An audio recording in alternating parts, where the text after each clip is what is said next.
ভাইপো অভিষেক বন্দ্যোপাধ্যায় আজকে 21শে জুলাইয়ের সভায় যে গুন্ডামিটা করলো স্যার, তাতে আমাদের মনে হয় যে গুন্ডা দমন আইনে ভাইপোকে গ্রেফতার করা খুব দ্রুত প্রয়োজন। যদিও সে বিভিন্নভাবে বারবার গিয়ে রক্ষা কবচ নিচ্ছে।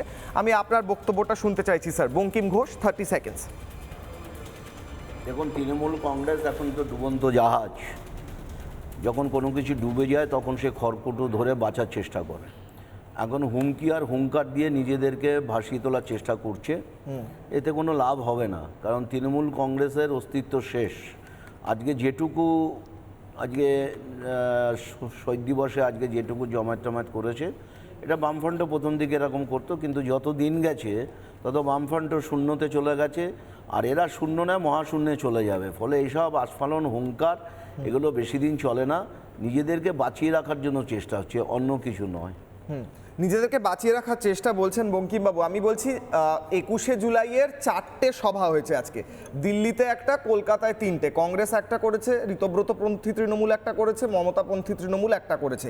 ঋতব্রতপন্থী তৃণমূল এবং মমতা বন্দ্যোপাধ্যায়ের তৃণমূলের সভাগুলো থেকে যে ভাষায় একে অপরকে আক্রমণ করা হয়েছে, তাতে মনে হয়েছে শহীদ স্মরণ দূরে থাক, কাদা ছোড়াছুড়িটা আগে করে নি। এমনটা অনেক নেতার মধ্যেই দেখা গিয়েছে, তুইতকারি করা হয়েছে। বিশেষ করে মমতা বন্দ্যোপাধ্যায়ের তৃণমূল বা ভাইপোর তৃণমূল থেকে যে ভাষায় বলা হয়েছে, ভাইপো আজকে আবার বলেছে ডায়েরিতে সব লিখে রাখছি, সব কটাকে দেখে নেব, তোদের দেখে নেব। এই গুন্ডামি এখনো চলছে। এই গুন্ডামি সম্পর্কে আপনি, আমার কথা হচ্ছে গুন্ডামিটা থামানো একটা প্রয়োজন। তো ভাইপোর বিরুদ্ধে এত কেস রয়েছে, সে ভয় পাচ্ছে না, তাকে কি গ্রেফতার করা খুব দ্রুত প্রয়োজন বলে মনে করছেন স্যার? দেখুন, আইনের পথে চলবে, এটা তো আমরা বলেই থাকি, কিন্তু এই গুন্ডামি যত বেশি করেছে তত বেশি সরকার থেকে তাদের তাড়াতাড়ি সরতে হয়েছে। আমরা তো আজকে বিধানসভায় আমাদের বাজেট অধিবেশন চলছে, আমি তো দেখে অবাক হয়ে যাচ্ছি তৃণমূলের যে এরকম বিপর্যয়, এরকম হাল হবে। দুটো পার্টে বিরোধী দল, একদিকে অল্প কিছু আর একদিকে বেশি। তো আজকে বিধানসভার মধ্যে যখন কোট অ্যান্ড কোট সব বক্তব্য চলছে, একে অপরের বিরুদ্ধে বলছে টলছে, তো তৃণমূল কংগ্রেসের একটা অংশ দেখলাম সরকারের পক্ষে সোয়াল গাইছে এবং বলছে যে সত্যি আমাদের সময় চুরি হয়েছে, দুর্নীতি হয়েছে।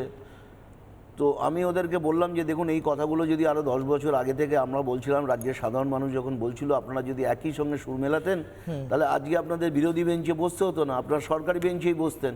কিন্তু আজকে সেই কথাগুলোই আপনারা, এখানে যে স্বৈরাচারী শাসন হয়েছে, একজন বিধায়ক তো বললেন এখানে স্বৈরাচারী শাসন হয়েছে, এখানে চুরি হয়েছে, আমরা স্বীকার করছি, আমরা মানছি, কিন্তু আমাদের তো পার্টিটা এখানে আমরা করব। আমরা বললাম কোথায় অসুবিধা, কোথায় আপনাদের করতে অসুবিধা কোথায়? ওরা গণতন্ত্র এইসব তুলছে। কিন্তু আমিও আজকে বলার সময় বলেছিলাম যে কোন গণতন্ত্রের কথা আপনারা বলছেন? তো যে পবিত্র বিধানসভায় বসে আপনারা বিধানসভাকে ভেঙে চুরমার করে দিয়েছিলেন, যে পশ্চিমবঙ্গের মুখ্যমন্ত্রী তিনি বিরোধী নেতার সাথে কথা বলেন না, মুখ ঘুরিয়ে নেন, তো এইখানে কোন ডেমোক্রেসি আপনারা প্রতিষ্ঠিত করেছেন? আজকে বিরোধী বিধায়করা মুখ্যমন্ত্রীর সাথে দেখা করতে গেছে, আমাদেরকে উনি দেখা করেননি আমাদের সাথে। আমাদের ডেভেলপমেন্ট মিটিংয়ে ডিস্ট্রিক্ট লেভেলে মুখ্যমন্ত্রী গেছেন, আমরা নদিয়া দক্ষিণ থেকে 7টা বিধায়ক আমরা ছিলাম, আমরা বারবার প্রতারিত হয়েছি, ওনার সাথে দেখা করতে চেয়েছি আমাদের জেলার ডেভেলপমেন্ট নিয়ে, উনি আমাদের সাথে দেখা করেননি। তার এই যে স্বৈরাচারী শাসন, তার এই যে উদ্ধত্ত দম্ভ, আজকে তৃণমূলকে এই জায়গায় নিয়ে গেল। আর ভাইপোর বয়স, আপনি বলছেন এটা আস্ফালন, শুধুমাত্র এটা আস্ফালন, রেলেভেন্ট হয়ে থাকার চেষ্টা, এগুলো আস্ফালন, নিজেদেরকে চিৎকার চেঁচামেচি করে কর্মীদেরকে অক্সিজেন দিয়ে বাঁচিয়ে রাখার চেষ্টা, কোনো লাভ হবে না। নানা ধরনের কন্টেন্ট দেখার জন্য লাইক করুন, শেয়ার করুন আমাদের ফেসবুক পেজ, সাবস্ক্রাইব করুন আমাদের ইউটিউব চ্যানেল। পাশাপাশি অন্যান্য ব্রেকিং নিউজের জন্য অবশ্যই চোখ রাখুন রিপাবলিক বাংলায়।